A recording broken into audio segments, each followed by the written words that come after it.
bahwa program DLP sebagaimana yang tercantum dalam Undang-Undang Pendidikan Kedokteran itu sebetulnya tidak sesuai dengan tujuan dan tidak akan membantu pelayanan kesehatan di negara kita. Kalau DLP dimaksudkan sebagai suatu spesialisasi, inilah naif sekali. Tapi kalau seandainya dokter yang dihasilkan dianggap kurang, ya perbaikilah sistem pembelajarannya. Inilah yang harus kita lakukan, bukan mengadakan suatu program studi baru setingkat spesialisasi yang hanya menambah sedikit SKS. Itu sangat tidak rasional. Jadi akhirnya dokter kita tidak bisa bekerja, masa studinya semakin panjang sebelum dia bisa mengabdi buat negara. Itu pendapat saya tentang DLP.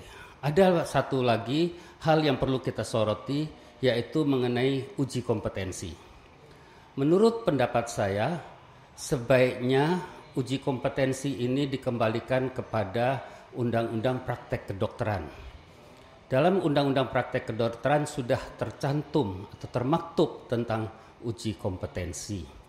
Uji kompetensi itu dilaksanakan atau diselenggarakan oleh organisasi profesi. Dalam penyelenggaraannya tentulah perlu kerjasama antara organisasi profesi dengan Fakultas Kedokteran, dengan Asosiasi Institusi Pendidikan Kedokteran. Kenapa? Karena Fakultas Kedokteran memiliki fasilitas untuk itu. Fakultas Kedokteran memiliki SDM untuk itu. Sumber daya manusia untuk melaksanakan uji kompetensi. Tapi yang menyelenggarakan atau yang punya gawe sesuai dengan Undang-Undang Praktek Kedokteran adalah organisasi profesi, bukan institusi pendidikan. Jadi ini banyak sekali perbedaannya, karena dengan adanya UKM PPD itu terjadi komplikasi. Sekarang ini sudah lebih 1.000, bahkan sudah terakhir saya dapat data sudah hampir 2.000 retaker, 1.700 sekian. Dan ini berbahaya sekali, karena uji kompetensi yang sifatnya UKM PPD itu memperpanjang masa studi. Karena memperpanjang masa studi, dia akan menimbulkan komplikasi banyak sekali.